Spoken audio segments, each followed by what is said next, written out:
तो क्लास 9 कल हमने लिखित प्रश्न उत्तर कर लिए थे, मैंने आपको समझा दिया था। कहानी का नाम है अतिथि तुम कब जाओगे, और हम आ गए हैं इसके दीर्घ उत्तरीय प्रश्न उत्तर। ये 50 से 60 शब्दों में लिखे जाते हैं। अगर ये आपसे पूछा जाएगा तो 5 या 4 अंकों के लिए पूछा जाएगा। ठीक है, तो इसमें अधिक प्रश्न नहीं है, सिर्फ 3 प्रश्न हैं। इसके बाद हम अगला अध्याय नहीं करके काव्य करेंगे, जो कि है रहीम के दोहे जो आपके काव्य खंड में है। ठीक है, तो चलिए शुरू करते हैं। निम्नलिखित प्रश्नों के उत्तर 50-60 शब्दों में आपको लिखने हैं। पहला प्रश्न, कौन सा आघात अप्रत्याशित था और उसका लेखक पर क्या प्रभाव पड़ा?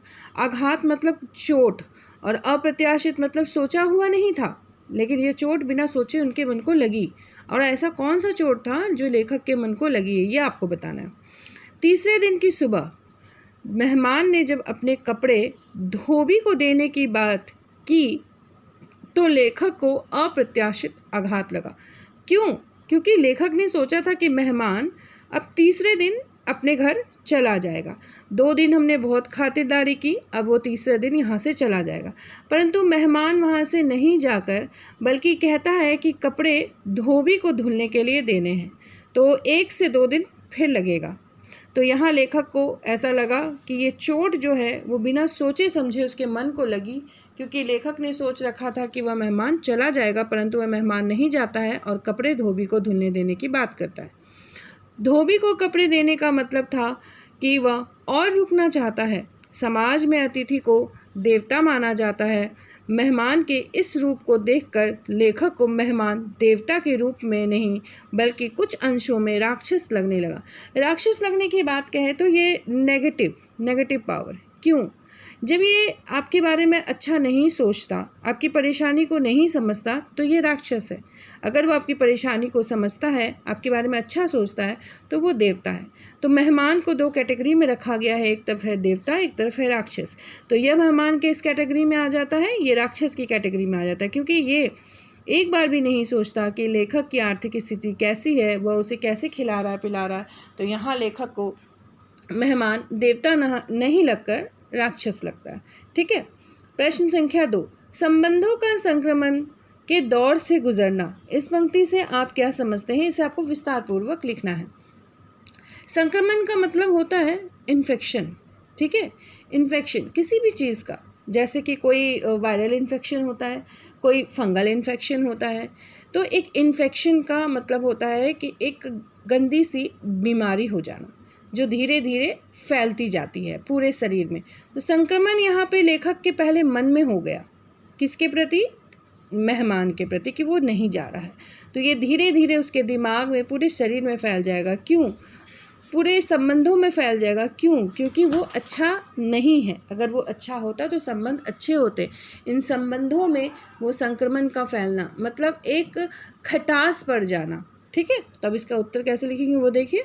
मेहमान यानी अतिथि जब लेखक के घर आया तो उसने अपने पूरी क्षमता से उसकी आवभगत की, मतलब स्वागत किया, अच्छा खाना वाना बना के खिलाया।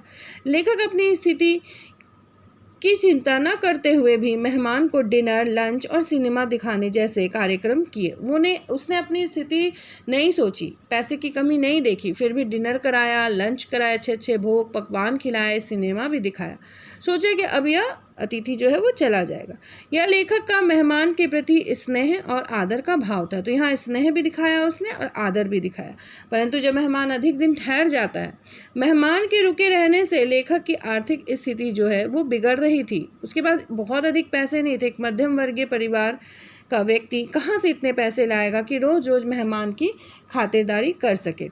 मेहमान उसे अच्छा नहीं लग रहा था। उसे लगता था कि उसे खुले तौर पर मेहमान को जाने के लिए कहना पड़ेगा। अब उसे ऐसा लगने लगा कि अगर वो उसे नहीं कहेगा कि तुम यहाँ से चले जाओ, तो हो सकता है कि मेहमान जाने की इच्छा ना करे। इस तरह एक अच्छा संबंध बुरे संबंध में बिगड़ जाता है। ये संबंध क्या है? वो बुरे संबंध में बिगड़ जाता है। एक अच्छा संबंध, तो अच्छी चीज़ का बुरे चीज़ में बिगड़ना। ठीक है, एक अच्छी सोच का बुरे सोच में परिवर्तित होना।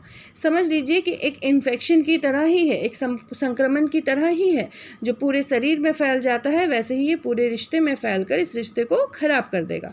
इस पंक्ति का आशय यही लिखना है आपको। प्रश्न संख्या 3, जब अतिथि 4 दिन तक नहीं गया तो लेखक के व्यवहार में क्या क्या परिवर्तन आया। अब लेखक के व्यवहार में परिवर्तन आना तो उचित था ही, क्योंकि उसकी आर्थिक स्थिति बहुत अच्छी नहीं थी। अगर उसकी आर्थिक स्थिति अच्छी होती तो हो सकता है कि वो आवभगत करने में ज़्यादा परेशान नहीं होता, परंतु मध्यम वर्गीय परिवार का वो व्यक्ति परेशान होने लगता है। अतिथि 4 दिन तक नहीं गया तो लेखक के मन में कई परिवर्तन आए, सोच में भी परिवर्तन आए, आदर सत्कार में भी परिवर्तन आए। पहले दिन लेखक ने अपनी स्थिति से आगे जाकर उच्च मध्यम वर्ग की भांति डिनर कराया। मध्यम वर्ग का डिनर था लेकिन उच्च था, हाई फाई लेवल का डिनर कराया। 2-3 आइटम थे, मतलब 2-3 सब्जी, दाल, रायता, सलाद, पापड़, रोटी, नान, ये सब बनवा कर उसे खिलाया। दूसरे दिन थोड़ा नीचे ही सही लेकिन लंच कराया। अच्छा, जैसे पुलाव हुए, शाही पनीर हुई, फिर सलाद हुआ, रायता हुआ, ये अच्छे अच्छे खाने उसने बनवाकर पकवान उसने खिलाए। और शाम को सिनेमा दिखाने भी ले गया। ठीक है। तीसरे दिन रात में लेखक और मेहमान की बातचीत में भी ठहराव आ गया। अब लेखक और मेहमान के बीच जो बातचीत हो रही थी, हंसी के ठहाके लग रहे थे, अब उसमें भी ठहराव आ गया, क्योंकि लेखक जो है वो मेहमान से परेशान हो चुका था और मेहमान सब कुछ समझते हुए भी जानबूझकर वहाँ रह रहा था। बातचीत के सारे विषय खत्म हो चुके थे। किस बारे में अब वो बात करे, बहुत अधिक बात तो होती नहीं। बाहर के लोगों से आप कितनी बात करिएगा, थोड़ी बहुत ही बात करिएगा। लेखक मेहमान के साथ बोर हो रहा था, अब उसे उसके साथ रहने की इच्छा नहीं थी। वह मन ही मन उसे गाली दे रहा था, जाने को कह रहा था। वह सोच रहा था कि वह मेहमान कब जाएगा। चौथे दिन वह स्पष्ट तौर पर गेट आउट कहने के लिए तैयार भी हो गया था। तो चौथे दिन उसने सोचा कि आज तो मैं इसे गेट आउट कह दूंगा, परंतु ऐसा उसने कुछ कहा नहीं। उसने फिर ये सोचा कि 5वें दिन अगर यह नहीं गया तब मैं इसे घर से निकाल दूंगा। तो इस प्रकार उसके व्यवहार में परिवर्तन आए, बदलाव आए। इसको आपको लिखना है। आप अगर आंसर पैराग्राफ में नहीं लिख पाते हैं तो हमेशा याद रखिएगा कि पॉइंट आउट करिएगा, पॉइंट दे करके भी आप आंसर को लिख सकते हैं। उत्तर आपको लिखना है, भाषा का ध्यान रखिएगा, शब्दों का ध्यान रखिएगा और उत्तर को हमेशा समझा कर ही लिखिएगा, ताकि आपको इसके अंक जो है दिए जाए वो अच्छे से अंक मिल जाए। ठीक है, पूरे पूरे अंक मिल जाए। तो यहाँ आपका अतिथि तुम कब जाओगे अध्याय समाप्त हो गया। इसके बाद हम काव्यखंड में चलेंगे और काव्यखंड में हम लेखक परिचय को पढ़ेंगे। धन्यवाद।